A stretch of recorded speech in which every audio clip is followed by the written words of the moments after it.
Ada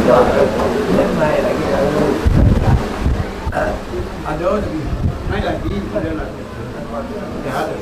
Lagi nanti ada baca naik. Baca lah.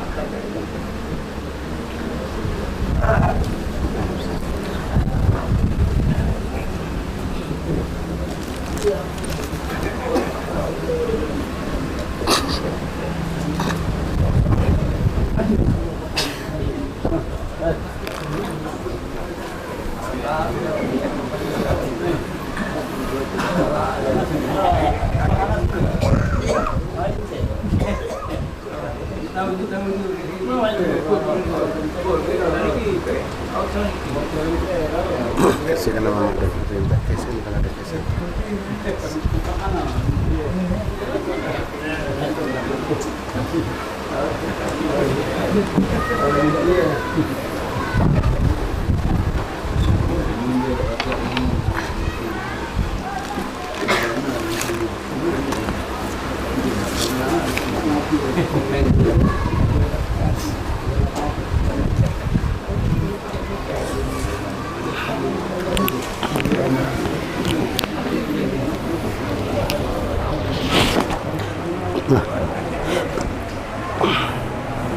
Alabang.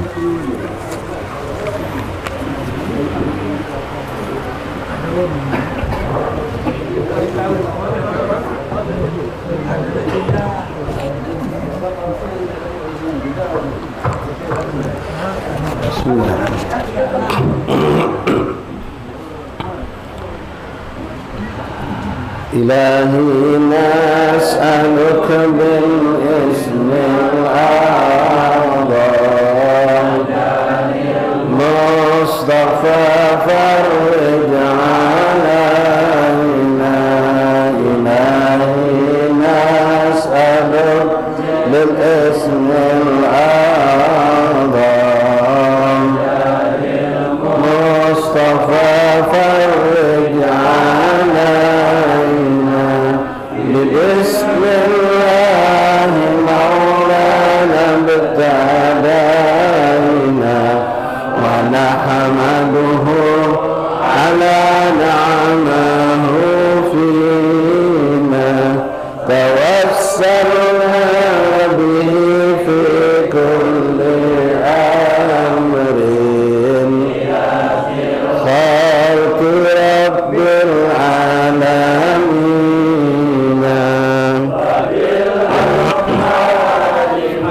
وردت بنفسي وما في الغيب محزونا مسونا بكل كتاب أنزله تعالى قرآن مؤمنين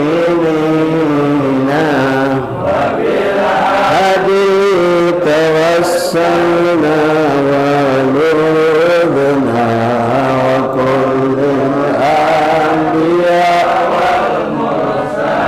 والمرسلين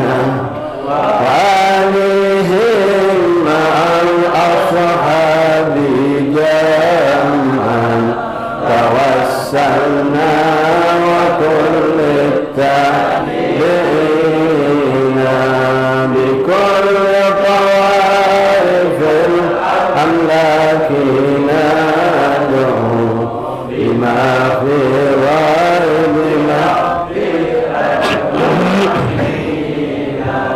وبالعلماء لأمر الله طورا وكل الأولياء والصالحين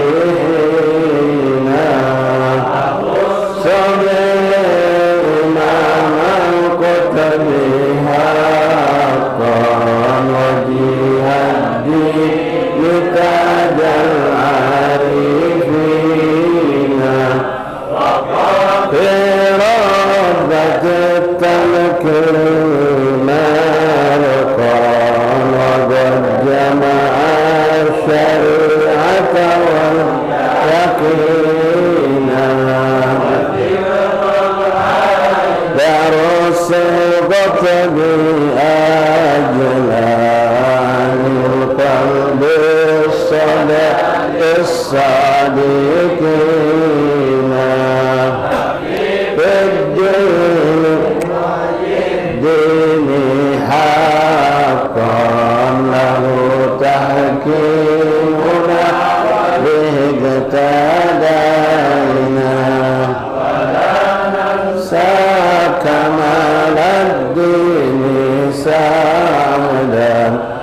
عظيم الحال تاج العابدين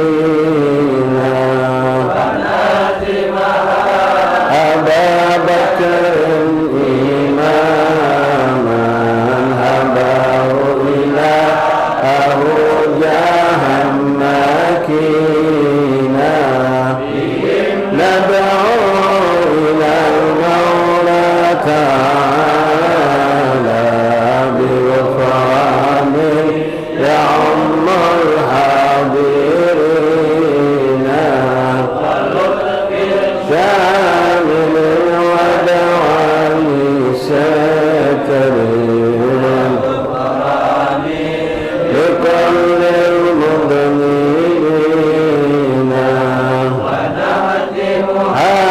بتحسين عظيم بحول الله لا يقدر علينا وستر الله مسؤول علينا وعين الله ناظرة إلينا بالصلاة على محمد إمام كل خير الشافعين إلهي نسألك من العظم وجاه المصطفى فرج علينا إلهي نسألك بالاسم الأعظم وجاه المصطفى فرج علينا والمسلمين يا أرحم الراحمين. الفاتحة إلى سيدنا وحبيبنا شفينا قرة أعيننا سيدنا رسول الله محمد بن عبد الله صلى الله عليه وسلم وأهل بيته وأزواجه وذريته وأنصاره وأصحابه وأحبابه مثل من الأرواحات أولى مقرب من مشارق الأرض إلى مغربها برها سوسا سارق من كل نحن على البقية الزمر أجمعين أهل حضرموت وأهل فلما درسنا كلهم أجمعين سوسا صاحب هذا الهرم صاحب هذا الدار الإمام عبد الله حبيب عبد الرحمن بن محمد المنور وأبيه وأمه من شيخ مشايخه وأقرانه وأحبابه وطلاب الجمعين ثم إلى أرواح آفة أولى من قلنا هذه البلدة لبرم من دار السلام كلهم أجمعين ثم إلى صاحب الكتاب الإمام الحبيب محمد بن حسين بن عبد الله الحبشي وأبي وأمي مشايخه وأقرانه وأصحابه وأولاده وطلاب تلامذته كلهم أجمعين وبناته ثم إلى أرواح والدينا ووالديكم خاصة وأماتنا وأماتكم المسلمين عامة أن الله يغفر لهم ويرحمهم سنجلا برحمته أن الله يدخل في قبورهم روح والريحان والبشار والأمان والفشهة والرضوان واجعل قبورهم يا ربنا نوضهم زلجلا ولا تجعل حفرهم في النيران وعلانة الشفاء من كل داء والأمراض والسقم والآلام خصوصا لمن أوصانا بدعاء الشفاء السيد عبد المطلب بن عبد الله بن عبد المطلب شهاب والحبيب توفيق بن ألوي المدحيج والسلفيانتي بنت أحمد الصابرين وكل من أوصانا بدعاء الشفاء من إخواننا وأصحابنا أحبابنا الله يشفيهم شفاء عاجلا شفاء لا يغادر سقما ولا ألما أن الله يدفع عنا والمسلمين عامة كل البلاء والوباء والمرض والسقم والعلام أن الله يفرج كربنا وكرب المسلمين عامة وإخواننا المسلمين في غزة فلسطين خاصة أن الله يدفع عنا ونحن كل شهر الضير أن الله يفرج كربنا وكربهم وهمنا وهمهم وغمنا وغمهم أن الله يأملنا وإياهم وإياكم أجمعين بلطفه وجل كرم من الله رزقنا التقوى والاستقامة ويختم لنا ولكم حسن الخاتم في خير العافية وإلى حضرة النبي. فاتحة. أعوذ بالله من الشيطان الرجيم. بسم الله الرحمن الرحيم. الحمد لله رب العالمين الرحمن الرحيم مالك يوم الدين إياك نعبد وإياك نستعين اهدنا الصراط المستقيم صراط الذين أنعمت عليهم غير المغضوب عليهم ولا الضالين آمين. بسم الله الرحمن الرحيم. الحمد لله رب العالمين حمدا شاكرا حمدا ناعما حمدا يوافي نعمه ويكافئ مزيدا. يا ربنا لك الحمد كما ينبغي لجلالك الكريم عظيم سلطانك. اللهم صل وسلم وبارك وكرم على سيدنا مولانا محمد وعلى آل سيدنا مولانا محمد صلاة تكون لك الرضا ولحقه الأداء وأته الوسيلة والفضيلة والشرف والدرجة العالية الرفيعة وبعثه مقاما محمودا الذي وأتاه يا أرحم الراحمين.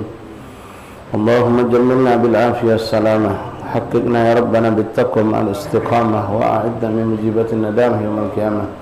سبحانك لا علم لنا إلا ما علمتنا إنك أنت العليم الحكيم. وتب علينا يا رب إنك أنت التواب الرحيم. اغفر لنا وارحمنا وأنت خير الراحمين، فانصرنا على الكافرين.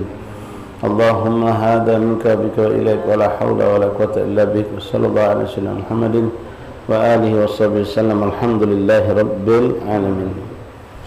Ma'asyiral habaib, hubabat, hadirin, hadirat, ikhwani, akhwati, rahimani, rahimakumullah. Jamaah Majlis Ta'lim Kampung Al-Munawwar di kediaman Al-Habib Al-Barakah Al-Habib Abdurrahman bin Muhammad Al-Munawwar rahimani, rahimakumullah. Assalamualaikum warahmatullahi wabarakatuh. Waalaikumsalam. Alhamdulillah, alhamdulillah, lakal hamdu ya Rabbana. Bersyukur kita kepada Allah Subhanahu wa taala yang kembali mengumpulkan kita di hari yang ke-13 malam ke-14 daripada bulan Jumadil Ula dalam keadaan sehat walafiat, dalam keadaan Allah Subhanahu wa taala memberikan kelapangan, ketenteraman, ketenangan untuk kita, dan Allah Subhanahu wa taala memudahkan kita untuk datang ke ini tempat dalam sehat wal afiat. Alhamdulillah, ada hadir nikmah. Berapa banyak orang-orang yang dimudahkan oleh Allah untuk taat, namun ada pula sebagian di antara kita dan mereka yang tidak dimudahkan Allah untuk suatu ketaatan. Inilah sesuai dengan apa yang dikatakan oleh Rasulullah sallallahu alaihi wasallam, "Idza ahabballah 'abdahu ista'malah." Wa ma yasta'mala ya Rasulullah. Rasulullah pernah berkata kepada para sahabatnya, kalau Allah mencintai seorang hambanya, maka hamba tersebut akan digunakan oleh Allah. Sahabat bertanya balik kepada Nabi Muhammad SAW tentang makna apa yang dimaksud dengan ista'malah tersebut, dipergunakan. Maka Nabi SAW mengatakan, yuwaffiquhu bi amal khair qabla itafa'u kama qala SAW. Maksudnya itu orang tersebut ditetapkan Allah Subhanahu wa taala dimampukan untuk melakukan amal-amal saleh sebelum dia diwafatkan oleh Allah Subhanahu wa taala. Ungkapan ini ikhwan rahimakumullah sangatlah mungkin terjadi pada siapapun di antara kita, karena kematian perkara yang tidak ada di situ tanda dan isyarat. Artinya setiap saat ketika kita dimudahkan Allah untuk taat, di saat itulah kita juga insyaAllah termasuk dalam kelompok orang yang dalam hadis Nabi SAW tadi. Karena Nabi tidak mengatakan makna ista'malah adalah seorang hamba yang ditetapkan Allah, dimampukan Allah untuk melakukan ketaatan di usia senja. Nabi tidak ngomong di usia tua atau di usia senja, tapi sebelum dia diwafatkan. Nah, seperti inilah yang kita harapkan. Mudah-mudahan Allah SWT selalu memilih kita untuk ditempatkan di tempat-tempat yang baik, untuk ditetapkan melakukan perbuatan-perbuatan yang baik, dan kapan pun saat kalau memang Allah menghendaki kewafatan ada pada diri kita, maka kita termasuk kelompok orang yang dicintai Allah tadi. Idza ahabballah, kalau Allah mencintai seorang hambanya. Dan kita berharap mudah-mudahan Allah berikan kita taqwa ma'al istiqamah, ketakwaan yang dibarengi dengan istiqamah, dengan segala macam bentuk kebajikan, kebaikan, kemuliaan, amal soleh yang kita lakukan. Mudah-mudahan kita istiqamah Allah dari mulai melek tidur sampai kita tidur lagi, baik itu dengan melaksanakan salat berjamaah 5 waktu, salat qabliyah ba'diyah, kemudian salat sunnah, tilawatil Quran, zikir, tasbih, tahmid, kita mencari rezeki yang halal dan seterusnya. Karena Rasulullah pun telah memberikan isyarat tentang hal ini dalam ungkapan hadis Rasulullah mengatakan, yamutul mar'u ala ma asya alaih.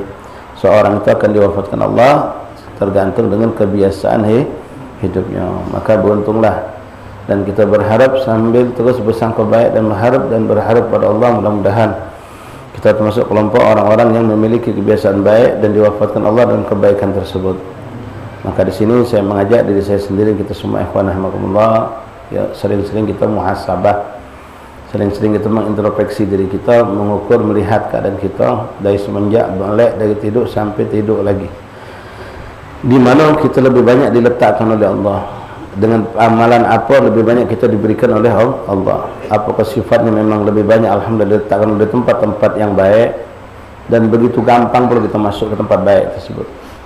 Macam banyak orang dia di mana tempat pacak be solat berjamaah. Kalau kita di kampung be, kalau tempat orang lain malu. Ada yang macam itu. Ketika solat masuk kampung orang, masjid orang, dia berat nak stop nak solat. Tapi ada orang yang termasuk di mana kita nama masjid, kita solat. Bahkan di mana kita ada majlis misalnya, kita pun ikut tidak berat. Nah, dimudahkan oleh Allah Subhanahu wa taala. Tapi ada orang yang diberatkan Allah Subhanahu wa taala. Kita minta kepada Allah Subhanahu wa taala mudah-mudahan sebagaimana zahirnya kita dibaguskan Allah, batin kita lebih baik lagi daripada zahirnya kita. Sebagaimana ini doa Rasulullah sallallahu alaihi wasallam. Rasul memang kita disuruh ikhwan punya casing, punya penampilan ini baik, sehingga kenapa manusia ini akan menjadi saksi kita di hadapan Allah. Makanya ketika kita meninggal disunnahkan oleh ulama teriak isyhadu min ahlil hai. Kenapa? Memang manusia ini bakal jadi saksi kita di hadapan Allah. Kalau kita ngaco, banyak berbuat salah, banyak dosa, berbuat apalagi sifatnya merugikan manusia banyak, maka manusia itu akan menjadi saksi kalau kita ini bukan orang baik. Ya na'udzubillah min dalik. Jadi casing itu kita bukan pencitraan, kita berbuat ini kalau pacak memang karena Allah. Supaya itu masya Allah lagi senang lagi susah cak itulah dia, kelanggar tak pernah tidak, mayang berotip itulah dia, lagi buntu lagi tajam cak itulah dia. Ada orang kan goyang, lagi bagus masya Allah, lagi ekonominya tanggal muda tanggal tua lah, tanggal muda masya Allah rajin ke majlis, rajin ke musola. Tanggal tua mulai kendor, ada masalah dikit tak ke majlis, ada masalah dikit tidak ke musola. Nah, kita minta kepada Allah mudah-mudahan kita zahir kita bagus, muamalah kita sama Allah dijenguk orang bagus, bukan kita minta jenguk orang, auzubillah min dzalik. Bukan tujuan minta dijenguk manusia, tapi manusia ini menjadi saksi hadapan kita hadapan Allah.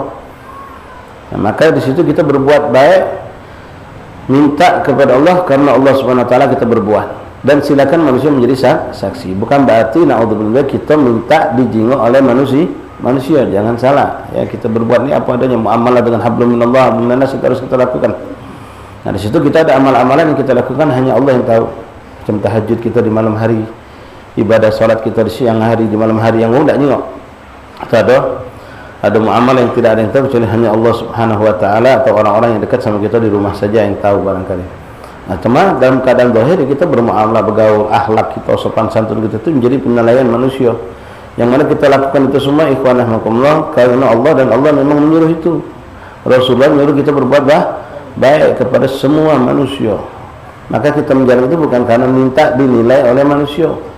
Dan sekarang banyak orang pencitraan, saya minta dinilai oleh manusia. Tak baca ya, nak nipu macam itu tak bisa. Kita memang menilai orang dari apa adanya, dari kebaikannya. Jadi berbuat baiknya kita lillahi ta'ala, maka akan menjadi suatu penilaian positif dari manusia. Nah, kita berharap mudah-mudahan zahir kita ini bagus, batin kita dijadikan Allah lebih baguslah lagi. Sebagaimana doanya Rasulullah SAW, Allahumma ja'al sarirati khairun min alaniyati wa ja'al alaniyati salihah. Ya Allah, jadikanlah batinku, hatiku itu lebih afdal, lebih bagus, lebih cantik dari penampilan zahirku, dan jadikanlah ya Allah penampilan zahirku juga bagus. Artinya dijenguk orang kita rajin kelanggar, rajin ke majlis, sopan, akhlak, ternyata hati kita lebih bagus dari itu, lebih indah dari itu. Pengingat zahir itu indah luar biasa. Masya Allah, nikmatnya tengok budak ini, Masya Allah. Dia berjalan sedap, dia duduk sedap ya. Harokat, sakanat, gerak kita tu indah. Ternyata kalau seandainya Allah bukakan tahu hati kita jauh lebih indah daripada zahirnya kita.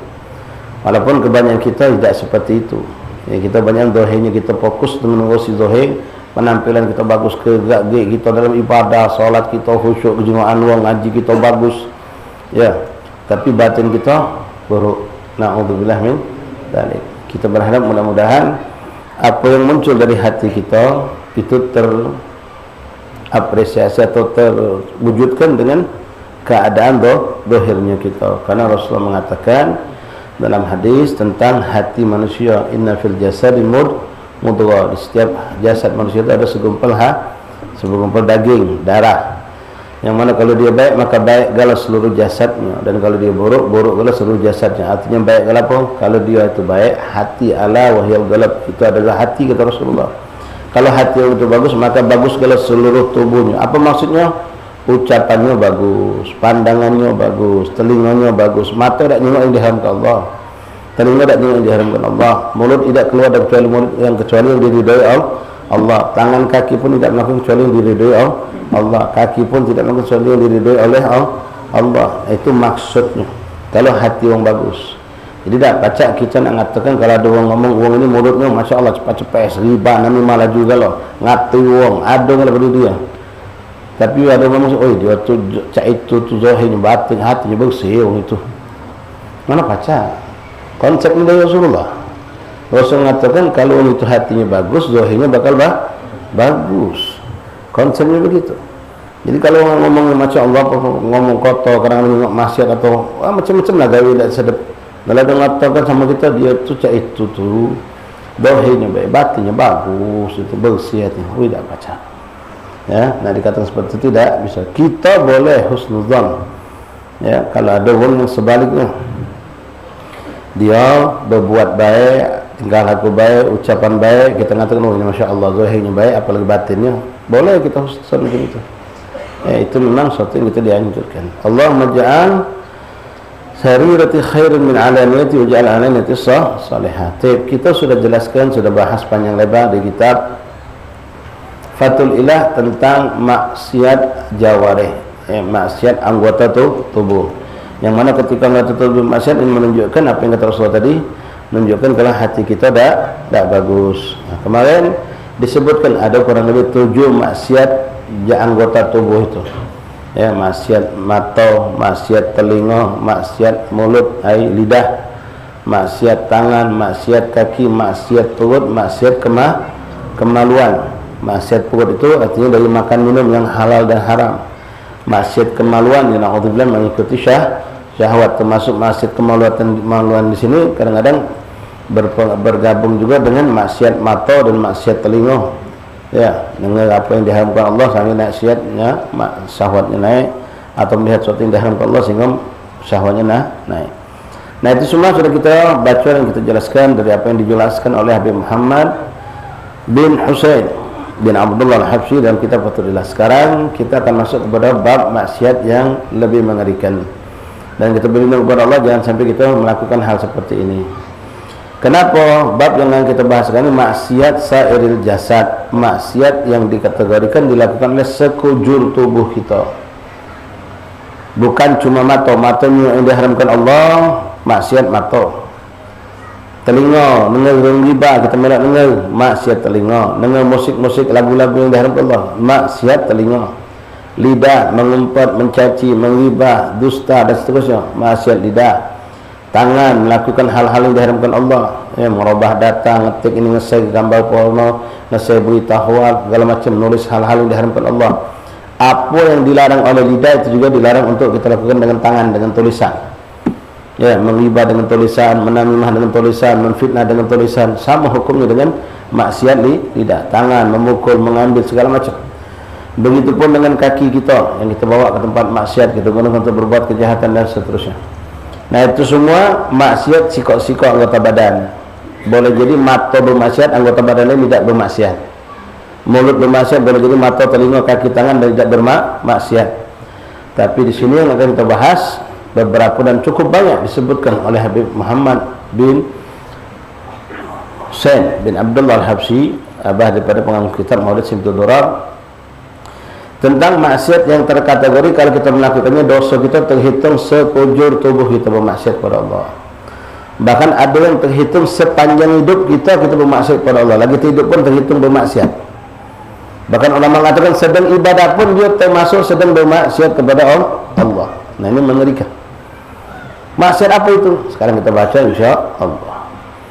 Bismillahirrahmanirrahim. Alhamdulillahirabbil alamin. Allahumma shalli wa sallim wa barik wa karim ala sayyidina Muhammadin wa ala ali sayyidina Muhammad. Faslun.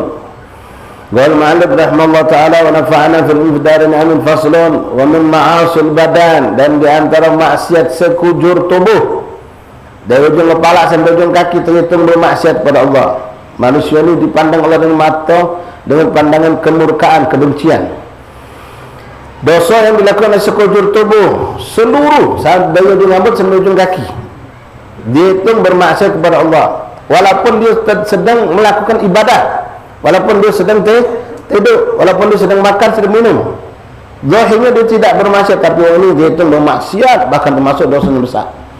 Apa yang pertama disebut oleh Habib Muhammad di sini adalah uguqul walidain. Wa ya'udzubillah min dzalik. Uguqul walidain, durhaka sama wong tua. Wa in shalla wa in qama wa in sama. Walaupun orang rajin ibadah, rajin puasa, rajin bangun malam, puasanya, sedekahnya, tidak ada nilai sisi Allah, bahkan Allah murka kepadanya kalau dia durhaka sama orang tua. Ya billah min dzalik. Jadi orang durhaka sama tua ini sepanjang hidupnya dinilai bermaksiat, sekujur tubuhnya bernilai bermaksiat, dinilai bermaksiat kepada Allah. Dia lagi hidup, dia itu terkutuk, dikutuk oleh malaikat. Orang ini na'udzubillah min dzalik. Kadang-kadang kalau dalam hadis yang kita sampaikan tadi, Rasul mengatakan yamutul mar'u ala ma 'asha alaih, seorang akan dimati Allah tergantung dengan kebiasaannya. Kita sering menyaksikan, dan ini cukup banyak, walaupun yang meninggal indah jauh lebih banyak. Ada orang mabuk meninggal lagi mabuk, orang berjudi meninggal lagi berjudi, orang senang berzina meninggal lagi perzinahan, ada yang lagi judi online meninggal lagi main berjudi online, ada orang sedang berbuat macam-macam maksiat seperti ini. Nah, kadang-kadang ada orang melakukan uguqul walidain tapi dia tidak sadar. Dia ke masjid, dia ke majlis, tapi dia putus hubungan sama maknya, sama bapaknya. Bukan dari mak bapaknya, putus dari dionya. Kadang-kadang na'udzubillah min dzalik, mak punya salah dikit, bapak salah dikit, langsung diboikot. Wa in kan ya ikhwani, kita masih kecil dulu 100 kali kesalahan betul-betul kita lakukan, mak kita tetap meluk kita, tetap menyayangi kita. Sekarang emak kita baru 2-3 kali melakukan kesalahan, bahkan walaupun ikhwan 1000 kali kesalahan dilakukan, walaupun sampai dia itu kesannya memalu ke kita depan orang, tidak ada hak kita untuk memutuskan hubungan silaturahmi sama mereka, apalagi nak sampai durhaka sama mereka. Kadang-kadang jadi alasan kita, ya aku dah lama, mak tu malu ke aku depan orang kami. Kau waktu kecil lu malu ke mak kau juga, sering. Ya, kadang-kadang kita ada baca ilmu sampai kita boikot mak kita musuhi mak kita. Dan kadang-kadang kita saksikan di televisi, ya, sampai anak dah kalang ngakui maknya. Wa iyadzubillah min dzalik. Uguqul walidain. Hati-hati ikhwan kita yang lanang ini. Kadang-kadang ini terjadi, tapi mudah-mudahan tidak pernah terjadi pada kita. Cerita dari zaman Rasulullah sudah ada. Bagaimana ketika seorang suami mendahulukan istrinya dibandingkan orang tuanya, dibandingkan ibunya. Banyak kejadian itu, ya. Karena bini tadi akhirnya dia berani menyakiti orang tuanya. Karena bini tadi dia berani sampai nyingkir ke orang tuanya. Karena bini tadi dia, karena bini sama anak tadi dia tahan, melupakan orang tuanya, bergebuk nyari duit untuk anak bininya. Apa hajat anak bini tunjuk, begitu mak teriak langsung dia mulai muncul sifat bakhilnya. Sekali nunjuk, 2 kali nunjuk, 3 kali nunjuk. Oi mak, apa nak minta sama aku terus? Yang lain kan ada anak mak tu. Oi, kau ni dipilih Allah mulia. Allah milik kau, harta kau dipilih oleh Allah untuk diberikan untuk kau berkenan.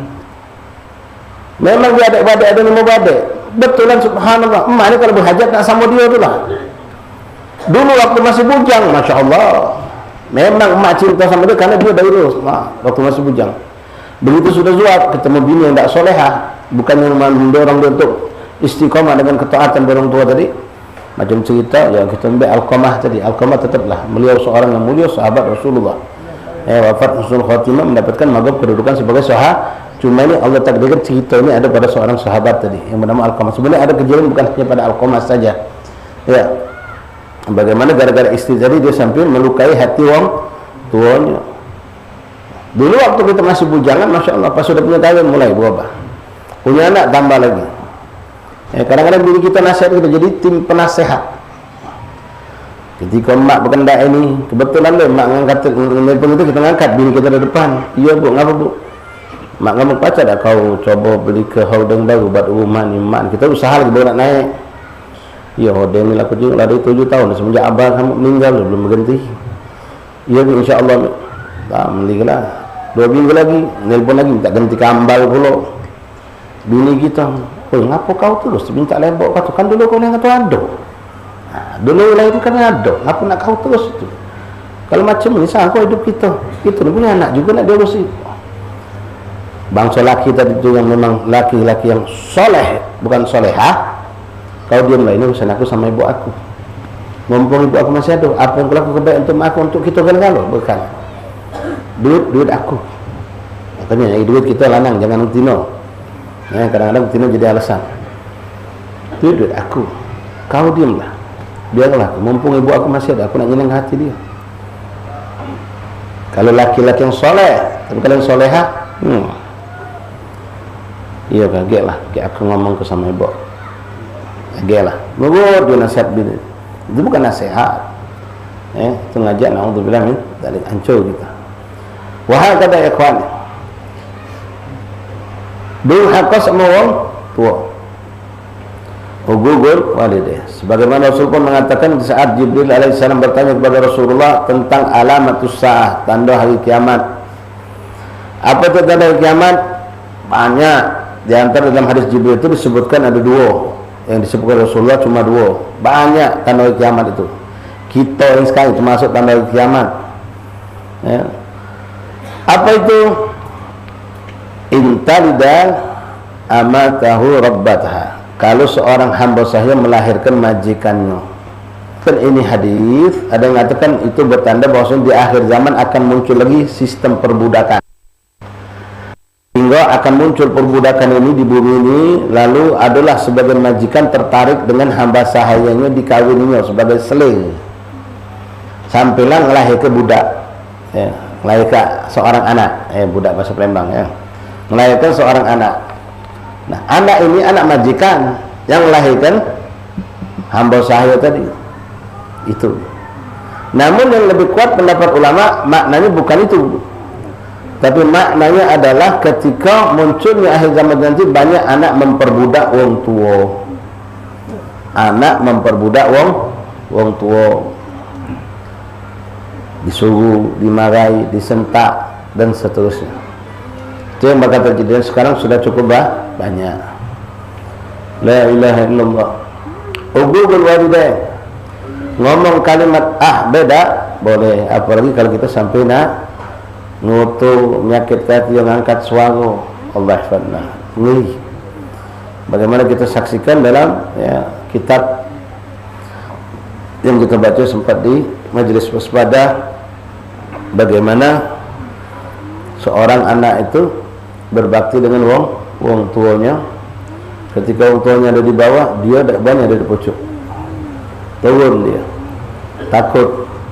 Ngapa dia takut kalau aku jalan ada debu yang turun nyampak kena hentakan kaki aku, kena umi aku. Celaka aku, kata dia. Subhanallah. Banyak di antara mereka para salafun salihun tak berani makan sama umi abahnya. Padahal itu momen yang indah sebetulnya. Tapi dia punya pandangan yang berbeda. Ngapo? Aku takut pas aku makan sama umi abah, ada lauk, ada makanan yang ku embek, ternyata umi pula kepengen duluan. Cuma aku dulu aku tak tahu. Sangkingnya tadi. Takut. Macam ada tahu, tinggal sepotong tahu sambal. Kita embek dulu karena umi itu pengen. Pas kita ngembeknya, lesu kita. Nak ngomong, oh ya aku nak minta ni, kenapa kau embek dah kado. Saking takutnya macam itu, akhirnya dia tahan, tak berani makan. Apa aku takut apa yang sudah dipandang, sudah dikendai oleh umi aku, oleh abahku, aku embek. Jadi aku tak berani, biarlah makan lemak dulu, sisanya bawa aku makan. Wahakadha.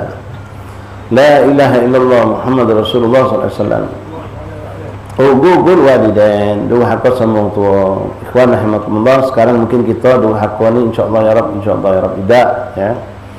Tapi birru kita zaman sekarang banyak berkurang.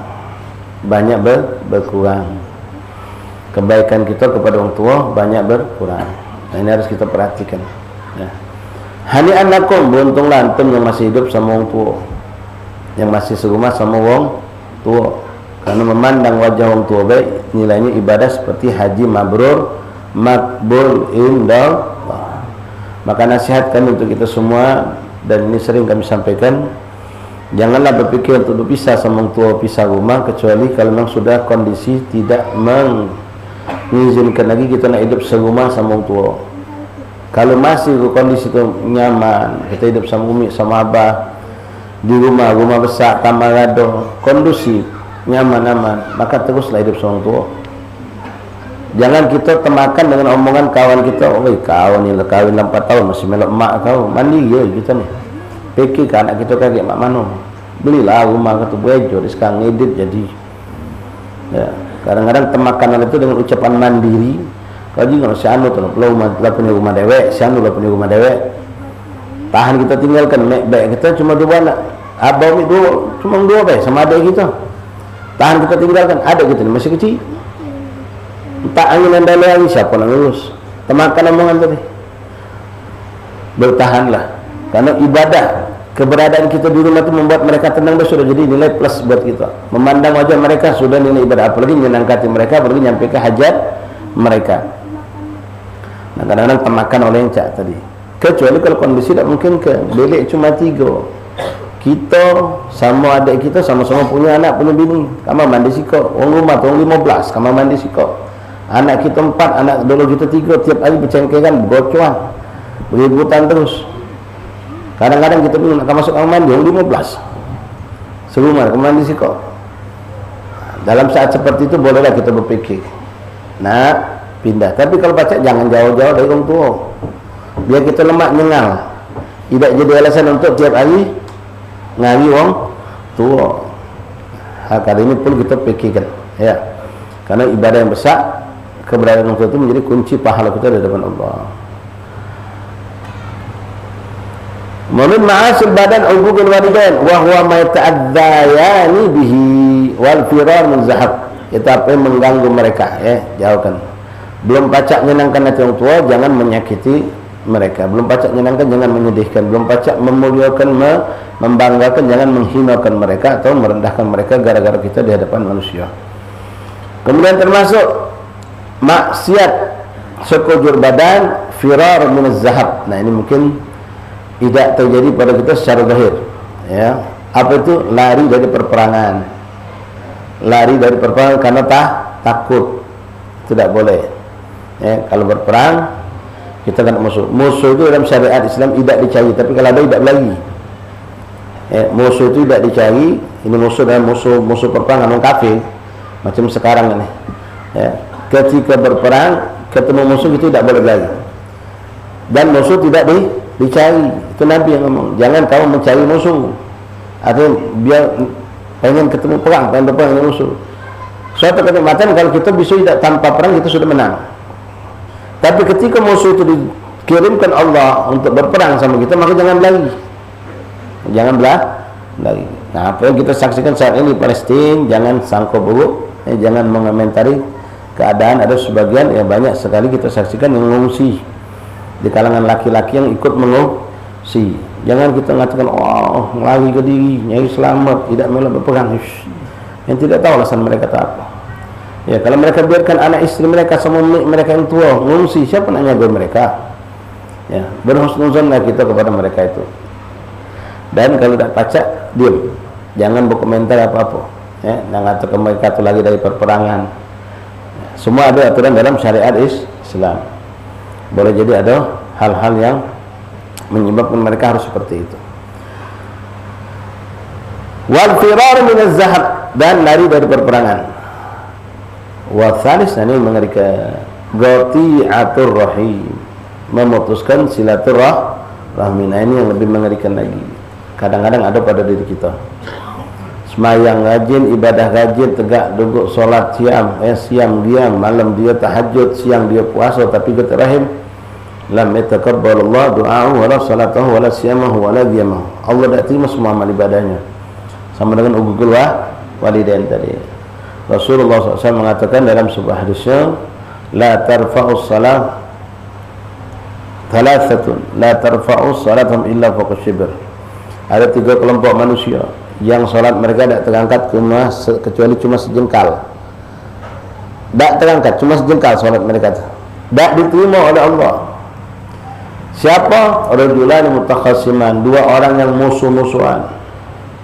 Yang musuhan, boikot-boikotan, tidak berteguran, putus silaturahim. Nah, sekarang kita akan dihadapkan oleh keadaan itu nanti. Hati-hati hewan, jangan sampai terjebak. Na'udzubillah. Kita ni lah berkali-kali ngalami kejadian yang namanya pilpres ini. Berapa banyak kejadian gara-gara itu pecah, putus silaturahim, mengurus langgar, macam-macam kita saksikan. Gara-gara beda pilihan lalu kita bermusuhan, tak berteguran. Sampai ketika ada acara tahlil jenazah pun tidak hadir. Na'udzubillah min. Padahal yang kita kerja, kita pertahan bela ini, orang yang belum tentu menolong kita di yaumil qiyamah. Partai ABC itu belum tentu menolong kita di yaumil qiyamah. Kita sampai putus silaturahim. Gara-gara beda bendera, biasa tahlil kita masuk ke juru, melok ngobeng, melok kebacuan, minari tak hadir, ataupun hadir juga dijabur seakan-akan jadi musuh kita. Ya Allah, merugilah Allah ikhwan yang seperti itu. Ya, jangan sampai. Ghatir rahim mal'un wa in kan mat fi jawfil Ka'bah. Orang yang memutuskan silaturahmi itu terlaknat, terkutuk walaupun seandainya dia mati di dalam Ka'bah. Walaupun seandainya dia mati di dalam Ka'bah. La yanzil rahmah fihim ghatir rahim. Tidak akan turun rahmat Allah di suatu kelompok manusia yang di tengah-tengahnya di situ ada orang yang memutuskan silaturahmi. Mana kalau ada orang yang banyak, sikap dia menyebabkan tak turun rahmat Allah. Lalu bagaimana dengan orang itu? Kita rami-rami tak dapat rahmat Allah gara-gara dia. Mana dengan dia ini di hadapan Allah? Paling buruk manusia. Ghatir rahim. Na'udzubillah. Itu maksiat sekujur tubuh. Wa in ghama wa in shama. Walaupun dia bangun malam, walaupun dia puasa sunnahnya hebat, tak diterima Allah dan tidak ditolak oleh Allah. Salatnya tak diterima Allah, ibadahnya tak diterima oleh Allah. Ghatir rahim. Kadang-kadang gara-gara masalah sepele. Ya, si fulan masih hitungan keluarga sama kita, ngada ke acara, lupa ngundang kita, langsung kita boikot. Langsung biasa kita ahlan salam ke para pekabar ngobrol ini melengos. Sampai yang punya barang ni apa sujang ni sekarang caknya berubah sama aku ni. Asal ketemu menghindar, asal ketemu melengos. Selidik ternyata kemarin waktu kita ada acara dia lupa diundang, lupa. Jadi sebab kadang-kadang model bapa pula sujang tadi. Ya. Yalah kami ni orang 5 watt wajah beda diundang. Ni lolo. Sudah buruk ke diri pula. Yalah kami ni orang 5 watt. Kalau kami 10-100 watt barulah. Orang jauh nak si anu tu nak haji fulan diundangnya jauh sana. Yalah di Tong Kayu, kami orang miskin, tak tolehnya. Orang bawa lemek kami ni. Tak terjengok, duduk orang pula. Lolo macam itu. Besar hati tu. Uji bini kita. Kenapa tak diundang kau? Si Mamat ngadukan sedekahan. Wah, aku tak tahu kata undangan aku. Oh, Mamat mentang-mentang kita ni tak mampu. Bini kadang-kadang manasin. Temakan kita. Jangan kita marah bini kita. Weh, jangan macam itu. Orang tu mungkin lupa. Mungkin dia tu lupa. Atau dia nitip undangan sama lain lupa nyampe ke kita. Ya manusia biasa baik. Tak perlu lah besar ke. Masalah besar kita kecil ke, masalah kecil kita buang. Macam itu cara. Bukan masalah kecil besar ke sampai tak bertoleran, tak berteguran. Bahkan na'udzubillah langsung punya niat buruk. Janganlah kaget. Kalau kita ada sedekah tak usah diunjang juga dia. No. Sampai macam itu. Kadang-kadang susumbar. La ilaha illallah. Hati-hati ikhwani, jangan sampai putus silaturahim. Kadang-kadang membuat putus silaturahim di antaranya na'udzubillah min dzalik berhutang. Sedekah, galak nunjuk hadiah itu nyambung silaturahim. Makanya Rasul mengatakan sedekah sama keluarga dewa itu 2 faedahnya. Di samping pahala sedekah, kedua pahala silaturahim. Nah, berhutang sebaliknya. Kalau kita punya hutang sama si fulan, si Ujang punya hutang sama si Jul, begitu sudah mendekati hari H jatuh tempo Usmaya belum dipegang duit, pasti menghindar si Ujang ini. Nak kelanggar, tahu ada si Jul dilanggar, tak jadi kelanggar. Pergi tahlil tak pergi, jenazah tak hadir. Mana si Ujang tak jingokan. Dah takut kamu si Jul tadi. Takut si Jul lagi tu. Duit. Nyingok ke sini, nyingok macam dia. Ada si Jul. Ada itu motor dia. Bawa nyingok motor tu kita lagi. Bawa nyingok motor tu. Kenapa motor si Jul ada? Ada juga motor tu. Balik tahan. Atau bagi tahlil dijabur. Biasa duduk jenuh, biasa agak macam tahlil. Ini dijabur. Begitu selesai tahan tak makan, balik dia. Takut ketemu si Jang tadi, si Jul ni. Na'udzubillah min. Ya, jangan ikhwan. Itu tuntutan dunia kita membuat sudah buruk. Apalagi kalau sampai na'udzubillah min dzalik menggampangkan utang sampai kita meninggal. Na'udzubillah. Musibah yang besar. Ya. Tak diterima Allah segala amal ibadah kita, roh kita pun tak diterima oleh Allah SWT. Cukuplah satu keburukan yang sangat buruk ketika Rasulullah SAW tidak mau menyolatkan orang yang punya hutang. Ayat yang paling panjang dalam Al-Quran menjelaskan tentang hutang, selembar penuh. Ayat itu paling panjang menjelaskan tentang ayat dain, tentang hukum cara hutang piutang. Dicatat ada saksi, dicatat dekat tak baca dicatat ada saksinya. Itu diatur dalam syariat Islam. Nah, ini hati-hati. Termasuk salah satu yang memutuskan silaturahmi kita adalah galak berhutang. Apa kau nak pergi tempat sana tu kemarin Lun? Ya, aku tak nak pergi, cuma aku takut tu Encik Ijah lagi. Kenapa kau? Ya, aku punya hutang.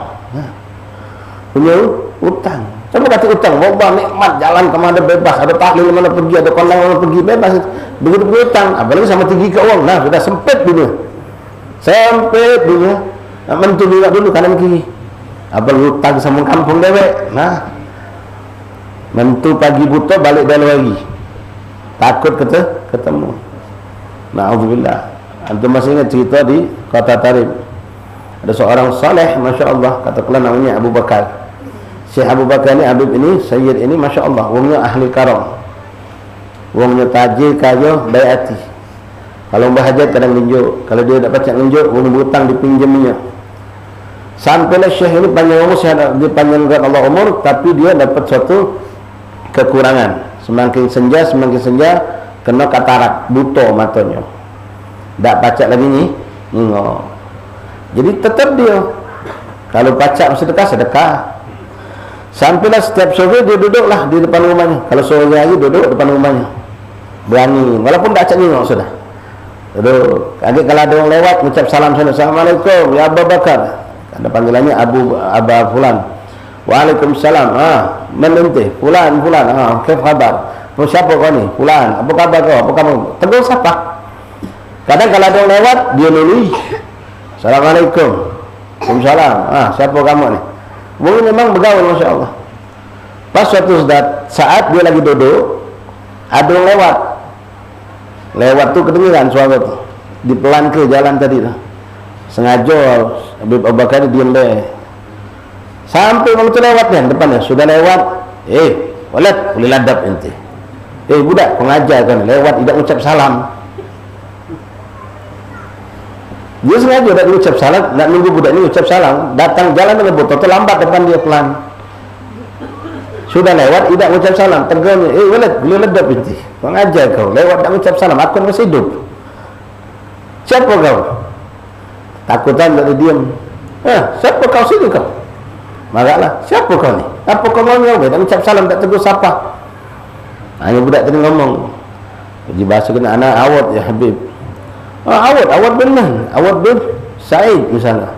Awat bin Said, apa kau lewat mana tak ucap salam? Ya Habib, aku ni hutang sama Habib. Kalau aku ucap salam lagi Habib nagih. Kalau aku ucap salam lagi Habib nagih hutang. Apa kata Habib Abu Bakar ni? Wallahi, demi Allah, aku tak hidup dengan gawe kau ni. Gagal kau pun hutang sama aku, kau tak mengucap salam. Saksi kena hutang kau lunas hari ni. Hutang kau anggap lunas. Jangan kau putus hubungan sama aku. Jangan kau putuskan silaturahim. Gaya hutang. Banyak ikhwan. Kami pernah ngalami, tak maaf. Ada sebagian ikhwan berhajat minjem duit, Ustaz, buntu Ustaz, butuh ni Ustaz untuk ini Ustaz. Payut betul lagi tercekel. Tak tercekel nyari ke sama orang. Kapan nanti nak bayar? Biasa kalau nak berhutang tu janjinya manis lah biasa. InsyaAllah 3 minggu nak bayar Ustaz. InsyaAllah. Padahal dia tahu 3 minggu tak pakai tepat duit dia. Tapi untuk meyakinkan kita, biar kita galak menjadi 3 minggu Ustaz. Anak usahakan Ustaz, insyaAllah. Pas sudah masuk 3 minggu, hari minggu pertama masih rajin, baru dapat tu rajin majlis. Minggu kedua masih rajin, pas minggu ketiga hilang dari majlis. Wallahi nahna man narda. Kita tak ridha kalau tu seperti itu. Gagal ganti penghutang, nanti putus dari majlis taklim. Musibah. Bukan sama anaknya deh, bukan sama ustaz deh, sama majlis yang terlepas. Gagal hutang. Sama cak tadi. Gara-gara yang punya hutang tu ada di majlis, dia dah galak pergi majlis. Gara-gara ada di majlis taklim, dah galak pergi tak balik, tengok motor dia balik dah kan. Nak pergi majlis dia. Mana pergi majlis dia? Tahu dia dengar si Ujang ni berangkat ke Bandung. Pas sampai ke Melawanya, oh ni motor si Ujang pecahnya. Dia nak pergi majlis. Takut dengan si Ujang. Kata si Ujang ada di Bandung. Dah aman aku nak pergi majlis, lama nak pergi majlis kan. Si Ujang pergi terus, dia tahan ngalah tak pergi. Datang ke Menawar juga, motor si Ujang ada ciri khas ni. No, kau motor si Ujang. Aduh, Pak Hati si Ujang. Nanya yang tak pakai, ini si Ujang. Iya, si Ujang. Baru juga nyampe dia tu. Ujung di Bandung, tadi pagi lah balik dia. Tahan balik hamba Allah. Wa illa kalau pergi majlis duduk di bawah dia. Padahal pucuk masih kosong. Wabah ini buruk ni hutang. Di dunia sudah berjalan buruk. Apalagi na'udzubillah kalau kita sampai meninggal belum terbayar hutang. Ikhwan, tak pacak ngewaris ke hal tu, jangan ngewaris ke hutang sama anak bini kita. Sempit ikhwan, untuk punya sikok dia hutang semua. Sempit susah luar biasa. Apalagi kalau lebih dari sikok 3, 4, 5 sampai gali lubang tutup lubang menggampangkan. Gampanglah kaget. A'udzubillah. Jadi hati-hati ikhwan, di antara salah satu yang menyebab kita galak putus silaturahim adalah berhutang. Kemudian jangan galak janji juga. Janji yang tidak ditepati itu juga membuat kita putus silaturahim. Ketemu seorang itu ketakutan kita. Orang kaya padahal galak janjikan sama miskin.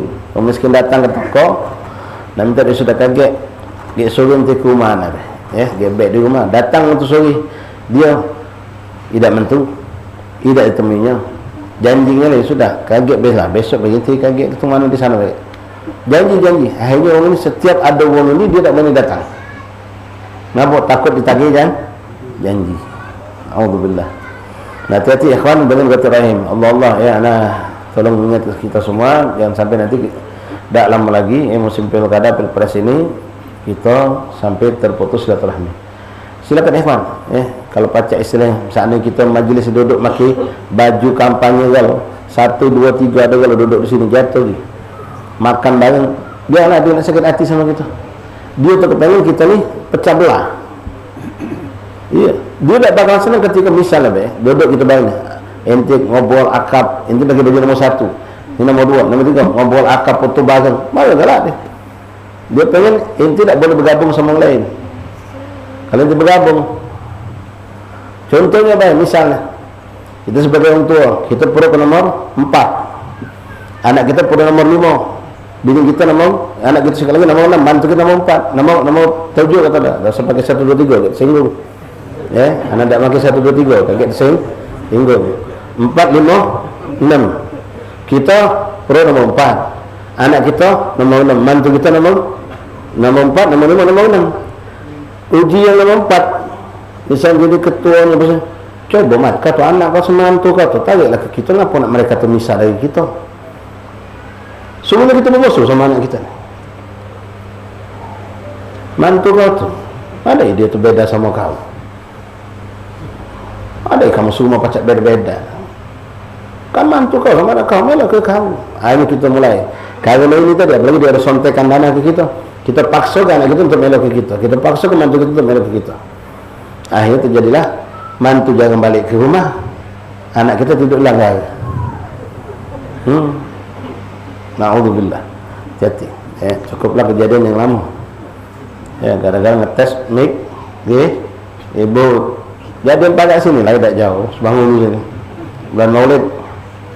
Waktu itu 1 sama 2 kan, 1, 2 sama 3. 1 sama 2 presiden dulu tu. Kebetulan tua musola ni milih nomor 1, Pak RT Ini nombor 2. Pas nak maulid ngetes mic. Pelanggar itulah duduk nang manis. Ya. Wallahi ikhwan, wallah menyedihkan. Inti yang bukan nombor 2, nilai inti itu yang kalau. Gagal ini fitnah luar biasa. Kita melanggar poinnya ke nombor 1 kalau. Inti ini nombor 2. Kita selanggar dia inti, ngasuh aku inti. Duduk dia datang sesuai sambutan. Pas dia datang, kita punya no datang pula ini. Subhanallah, gagal ini loh fitnah. Padahal kita kata urusan sama inti ini sebenarnya. Cuma kadang beda pendapat unyam. Si ketua langgar ini manas ke pulau. Lembek ngetes. Tok tok 13 lewat yang kedua 13 itu nih. Oh 2 dulu baru 3. Subhanallah. Ya. Nah kita doa amin. Oh jangan amin. Ngapa? Kamu di musola ini. Ngapa nak kampanye? No, kita amin. Makanya oleh ngomong lain kayak. Ya. Kalau kita ngomong Abdul Dzikri falamnahu la ilaha illallah, malah ya. Kita harus berbakti kepada kedua orang tua kita, malah juga. Innallaha yuhibbul Allah itu salat itu minimal 3 rakaat, malah juga. Ya. Amit-amit melo itu. Ya. Nak cak ini bebas. Ya. Tidak ada politik dalam majlis insya-Allah taala. Ala kulli hal, tolong ikhwan jangan sampai putus hubungan. Wallah menyedihkan kejadian yang sudah lewat tahun kemarin tu. Misan, pisah rumah sama rumah, sikap bendera ini. Ya Allah. Sikap masang ini benar wallah ini kejadian di kampung kami itu. Sikap masang bendera nombor 1 dengan ukuran 2x1. Kawan sebelah muka pula muat bendera lebih besar lagi 2x3 buat ni. Nyengok kalah besarnya lagi. Ya Allah, jadi lucu. Tak berteguran, tak berselamanan. Hati-hati ikhwan. Ghatir rahim mengerikan. Kalau sampai naudzubillah meninggal dunia dalam keadaan kita ghatir rahim, berarti kita sedang bermaksiat kepada Allah. Jadi jangan kita menganggap sepele urusan ini. Kita nengok uang yang mabuk, nengok uang narkoba, nengok uang muka aurat, nengok uang dengan segala keburukan maksiat, kita menghina mereka, merendahkan mereka. Kau ghatir rahim lebih rendah di hadapan Allah. Uang itu maksiat. Mungkin karena kebodohan atau sebagian anggota tubuhnya, sementara kau bermaksiat kepada Allah sekujur tubuhmu. Apalagi ghatir rahim dengan orang tidak boleh kita putuskan silaturahmi sama mamang dewek, sama wak bibi dewek, sama keluarga. Kadang-kadang gagal anak beributan, kita yang putus silaturahmi. Nas'allallahu alaihi wasallam. Menyedihkan, wallahi menyedihkan. Jangan sampai putus silaturahim. Sambung Sulman qata'a kata Rasulullah. Hakikat orang melakukan silaturahmi yang terbaik itu adalah silman qata'a. Dia yang menyambung silaturahmi kepada orang yang memutuskan silaturahim. Kadang-kadang kita sakit hati. Ya Ustaz, ana ni bingung apa? Ana ucap salam tak dijawabnya oleh mamang ana. Jadi mana ana ucap salam lagi kakek dicampainya ana tak dijawabnya salam. Biar dia tak jawab sehari, penting kita menunaikan kewajiban kita. Ucapkan ana nge-WA tak dibaca Ustaz. Dah apa-apa. Terus silaturahmi sambung. Dia tak baca sengaja juga, tak dibukanya, tak dibacanya, terserah. Penting kita kalau kita bersikap sama, maka kita masuk dua kelompok ini. Kita sama-sama memutuskan silaturahim. La ilaha illallah. Ma'asyar ahbab rahimakumullah. Wa ghati'atur rahim, memutuskan silaturahim. Sekarang alhamdulillah adanya alat media sosial sekarang bisa membuat kita nyambung silaturahim, pacak video callan, ya, pacak saling tegur sapa dengan WA segala macam. Tapi jangan pula akhirnya melalaikan kita untuk ziarah secara face to face, terutama kepada orang tua kita. Tamak Subangile tinggal di 12 dulu, mak kita di Kenten sana. Seminggu 2 minggu tak ketemu, tidak lagi. Cukup video callan deh. Oh jangan gari ikhwan gari Indo lain kalau macam kita gari sejam paling kencang. Urusan gari kita tahan mentu, tahan gari kita orang tua. Ini kadang-kadang adanya hal seperti ini dengan laptop, dengan apalah ya, kita ngasuh silaturahmi terjalin cuma dengan seperti itu. Memang itu nyambung silaturahim, tapi nilai ibadahnya beda dengan kita langsung datang menjumpai mereka, apalagi mencium tangan mereka, mencium kening mereka, itu beda. Ya, yang tidak baca minum kamera, wah gente. Mana tak asal main teh kena cium, main di masang tangan macam itu cium, tidak kena. Jadi tetap ya, dalam satu sisi buat orang yang memang sulit untuk bertemu, jauh jaraknya, silaturahmi lewat HP, lewat media sosial itu boleh. Tapi kalau kita mampu untuk bertemu, maka kita langsung bertemu, berjumpa. Apalagi kalau orang yang memang wajib kita kunjungi seperti orang tua, guru dan lain-lain.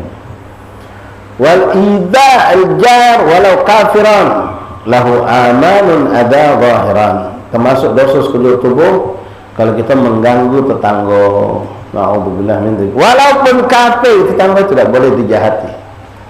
Ya, kafir dhimmi, kafir yang tidak mengganggu kita, kafir itu sama kita dengan tenang. Na'udzubillah, hati-hati. Imam Bukhari rahimahullah taala ketika beliau memuji baginda Rasulullah dengan sifat-sifatnya dalam qasidah Muhammadun yang sering kita baca, begitu beliau mensifatkan bermacam-macam Muhammadun segala sifat agung, tapi begitu beliau mensifatkan tentang bagaimana Rasulullah akhlaknya dengan tetangga, itu beliau sampai bersumpah Muhammadun da'ikul dafi mukrimuhu. Muhammadun dan Muhammad itu dengan tamu beliau selalu tertawa, senyum sebagai bentuk penghormatan. Lalu beliau mengatakan Muhammadun jaruhu wallahi lam yudhami. Nabi Muhammad itu tetangganya demi Allah sampai bersumpah tidak ada yang pernah terganggu. Hati-hati ikhwan ya, Google Jar ini tidak perlu kita perhatikan benar. Jangan sampai kita sudah ibadah banyak tapi kita tercegah masuk surga Allah gara-gara kita lalai dengan Google Jar, pakai motor, pakai mobil ya. Kadang-kadang model kita rumah yang model ujung tu kopel ya, atap nyambung. Kadang-kadang perbatasan rumah kita sama tetangga nih dinding itulah. Nah, tiap hari nyampe baju, jadi kan sempat sampaikan baju rusak pemandangan tetangga sebelah nih. Kadang-kadang kita melihat peliharaan masuk rumah tetangga, melihat kucing makan rumah tetangga. Nah, hal-hal sepele dihati-hatikan. Kemarin pada musim kemarau, nanam kita pohon, angin kencang, daun terbang masuk rumah tetangga. Kita tak pernah permisi, ngapa pak nak numpang nyapu? Ngapa nak nyapu tempat kami? Iya, godong kami nyampak sini kotor kan rumah kamu. Mana ada yang macam itu? Tapi kalau nyampak tembem, manggo, belimbing, permisi, ngapa pak? Mbak kami nyampak, ngembek kita, mangga nyampak ngembek, tapi mesti kena hati. Kita ngingok nian, ayam peliharaan kita tu masuk ke rumah tetangga cepret, berak di depan pintu rumah tetangga pula. Ecek-ecek tak tahu. Tapi coba kalau telok dia luang di rumah tetangga, gedor rumah tetangga. Ngapu? Iyo, ayam kami ngelok, muang tempat kamu. Ngembek tak malu gitu. Ketika ayam kita berak di rumah tetangga, berak di motornya, berak di depan rumahnya, mana ada? Minta maaf ngapu, nak mesti kita ayam. Ngapu? Iyo, ayam kami berak basing baik, pada ada siap ke kamar mandi. Ya. Ya ayam tak ngerti. Nah, hati-hati ikhwan yang sepele seperti ini, muka musik, muka lagu kadang-kadang. Lalu rumah kita, mohon maaf, yang kita rumah kontrakan atau dinding ketemu dinding. Nah ini masya Allah, ini antum foto dah lebih 20, oh jeda, tangga sebelah tu dindingnya runtuh. Minimal terganggu dengan suara. Selalu kita datang dulu permisi. Perlu kita maaf, kita nak ngerenov rumah. Ini hati-hati ya kawan, nak ngerenov rumah. Pasti gangguan suara itu akan mengganggu tetangga. Minta halal, minta maaf dari tamu. Minta maaf tetangga, ngapu kami ini nak menerangi rumah, nak naik ke dinding. Jadi mungkin banyak suara ganggu kamu, gedar-gedor. Terus mungkin kami nak naruh material depan rumah ni, pasir, batas segala macam, ganggu kamu. Ngomong gitu, minta halal, minta maaf dulu sebelum kami. Ini dah. Kita naruh pasir depan rumah kita, belum dengan rumah kita kecil halamannya, jatah kita ni, jatah sikap mobil depan, pasir, batu batang yang bertempat tetangga, koral terang sebelah kiri. Jadi kan tetangga nunggu marah, nanti kita marah pula. Bercara jom Palembang, pagai kami minta maaf, nak numpang naruh batu koral sebelah ni. Kami nak ngacau, oh jatuhi, jajulah, cuma tolong sisa itu berpakai motor, kan lemah. Ini kadang-kadang ada jahat PL tadi, dengan tetangga tadi kalau nak bergawe, nak bakal mata langsung pagi buta nawak mobil depan rumah dia. Biar nak baca nawak material tadi. Ya Allah. Macam ini na'udzubillah min dzalik.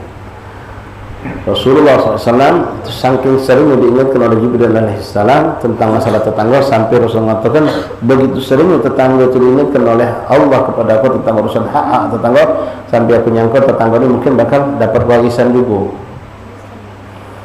Masih ingat kita kan Rasulullah SAW bagaimana cara saking perhatian dengan urusan tetangga ini, mengingatkan kepada istri-istrinya kalau masak makanan banyak ke kuahnya. Ngapo? You baunya nyampe ke rumah tetangga. Bau dah nyium. Ya. Terbang setekan sampai pas lakinya balik rumah tetangga. Oh iya, mat pindang ke sana. Tidak, tempe tahu tu lah. Itu bau pindang lah rumah tetangga. Bau nyampe lakinya tadi, laki si jangan balik nyangkau. Laki bini rumah kau pindang, tak tahu tempe tahu sayur bayam. Wah semangat lah, Masya Allah, kau pindah, masa kau pindah? Tidak, pindah kau tangga sebelah. Oh, terkilang lah si Jolnya balik rumah. Oh ya Allah. Nak nunggu laki bini masak kau pindang, tidak sekati duitnya. Ya, jujur pindang telur, pindang wasin. Apa kata Rasulullah? Banyak ke kuahnya. Ngapa bau tu lah nyampe, rasa tu sampai ke juga. Bagi ke ya Rasulullah dalam hadis itu menyebutkan banyak ke kuah, bukan kuah kosong. Ya masuk ke daging sepotong jadilah. Ini ngambil hadis mentah-mentah. Kan Rasulullah banyak ke kuahnya baik kosong. Sampai situ. Isi. Tak kati kuah baik. Masuk ke tak baca unjuk daging terbus ke telur. Apalagi kita tahu tetangga budak kecilnya banyak. Kita kebetulan tak mampu unjuk ayam cuma ada 3 potong untuk kita sekolah tu. Unjuk kuah kosong tak ada, terbus ke telur, masuk kan jadilah. Nah sampai semua itu Rasulullah nyebut perhatian. Ya kita kadang-kadang tak bahasa. Oh kita punya tamu datang berjejer, oh nggak mobil kalau pakai depan rumah tetangga. Sampai tetangga nak mentul motor saya nyenggol kaki ibu, tak ada senggol motornya susah mentul. Kita cek tak tahu kadang-kadang. Ya, Habib Ali bin Ja'far Al-Aidrus rahimahullah, Habib Ali Batu Pahat.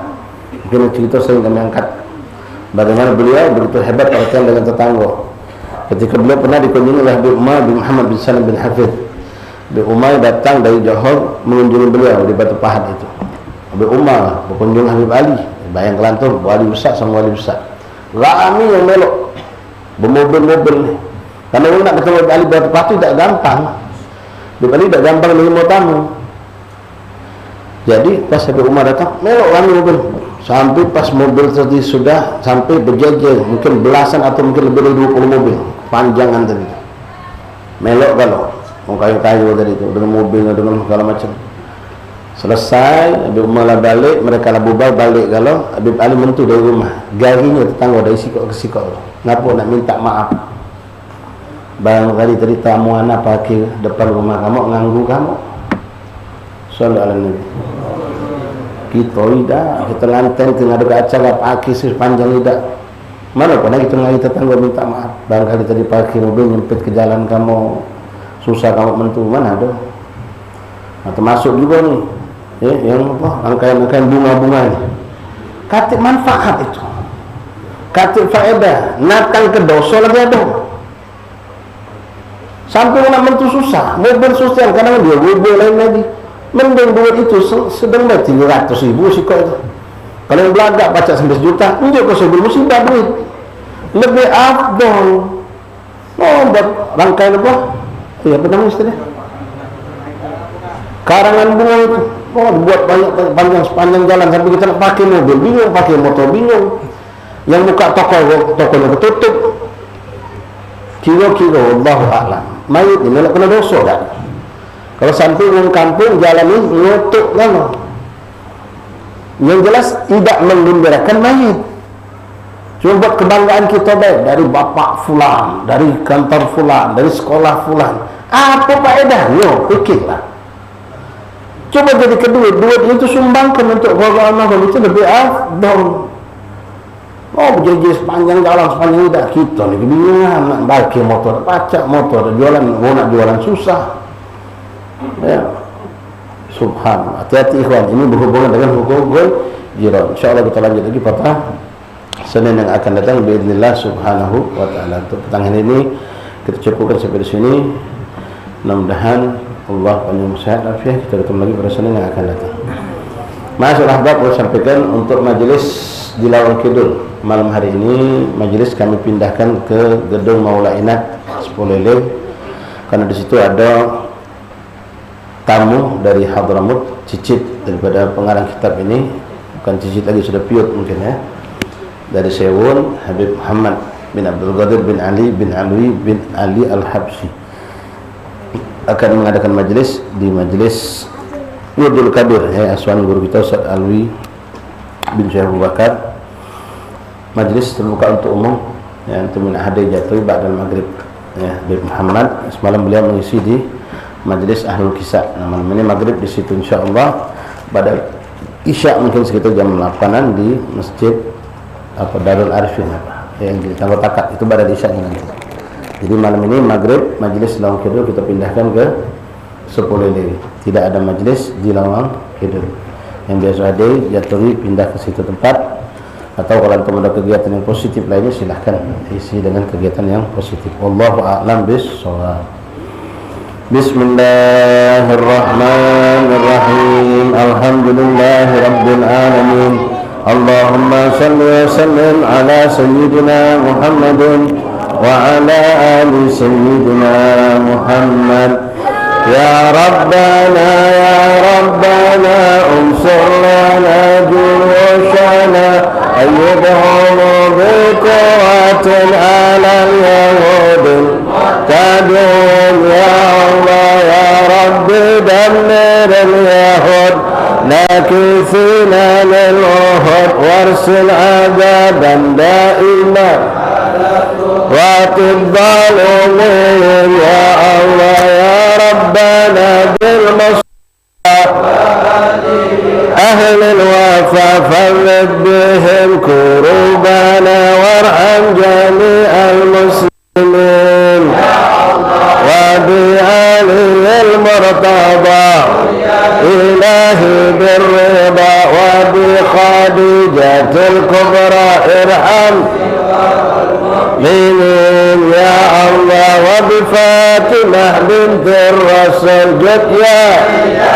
بالقبر وبالحسن ثم الحسين سلكت بالظالمين بهم يا ربنا ترد حقنا وما أضعنا من بلاد يا مجيب السائلين آمين آمين يا الله آمين آمين يا رب العالمين. فاتحة لقوة رسول الله حضرة رسول الله صلى الله عليه وسلم حضور الملك ورسول الله صلى الله عليه وسلم وقبلوا من اشتروا لي مشرق ونجم وزاره ودكتور الصلاة شبيها عافية وإلى حضرة النبي.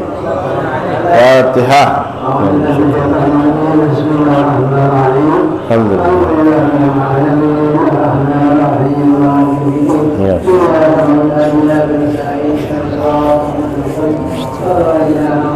صراط الذين أنعمت عليهم.